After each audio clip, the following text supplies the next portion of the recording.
do you define sovereignty when relating to God, and how does that differ from Calvinism?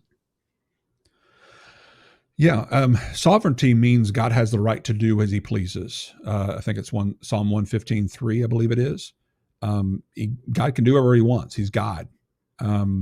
But as verse 16 goes on to say, the heavenlies belong to the Father, but the earth he has given over to man, which seems to suggest that God has given humans a certain limited dominion over this earth. There are principalities, Galatians, I believe, talks about, rulers, authorities, it even calls them, in this world, who will, yes, be destroyed, who are not more powerful than God. They're creations of God, in fact. But God, in his sovereignty, has chosen to give his creation a certain limited dominion and freedom. This is one of the reasons I think we're taught to pray, God, let your will be done here on earth as it is in heaven, because God's will is not always done here on earth as it is in heaven, because he has given us a dominion. He has given us freedom to make choices, limited choices. I'm not trying to say that human free will is this all-powerful will that's more powerful than God, that can thwart God, as sometimes we're accused ridiculously of believing, or something like that.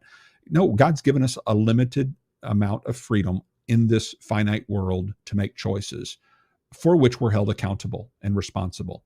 And so there's no contradiction between sovereignty and human freedom if you understand that God in his sovereignty has given us this freedom.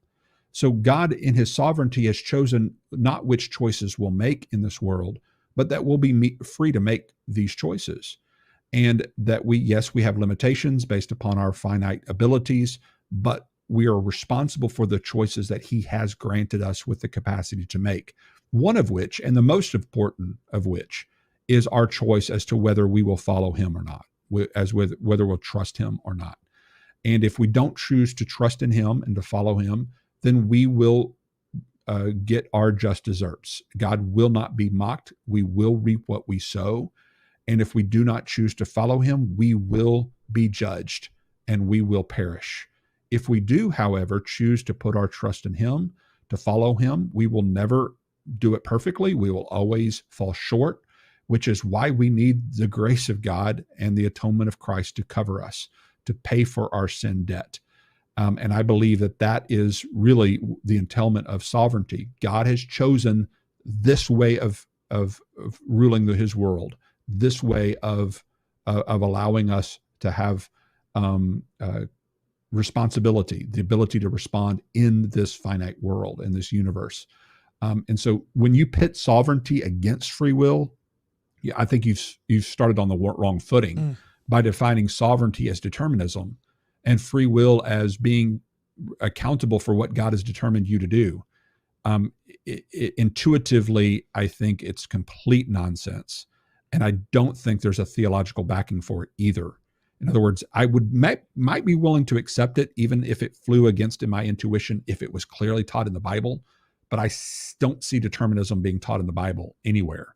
I can see why some people allude to it or think the Bible alludes to deterministic theology, but I think free will theology is overwhelming, more better supported in the Bible than deterministic theology.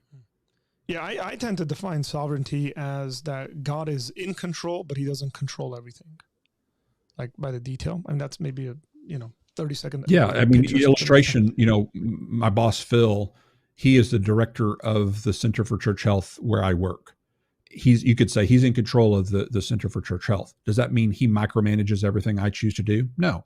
He, as a manager, he has the ability to micromanage me if he wants to, but he can choose as the manager to give me the ability to make my own choices within my department.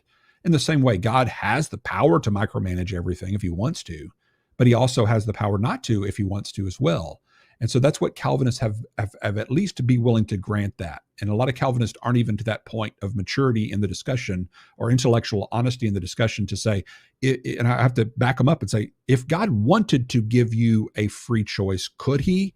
And I've actually had some Calvinists say no to that. And that baffles me, that God, even if he wanted to, could not give me the ability to make a libertarianly free choice. They would say something like, well, that's like God making a rock so big that he couldn't move it. No, it's not. It's like God creating a rock that he chooses not to move, maybe, but it's certainly not creating a rock that he couldn't move. Yeah. This is about God's choice, not about what God could or couldn't do. It's about what God could choose to do. And are you really trying to defend this concept and idea that God could not, even if he wanted to, choose to create a creature that he does not himself determine?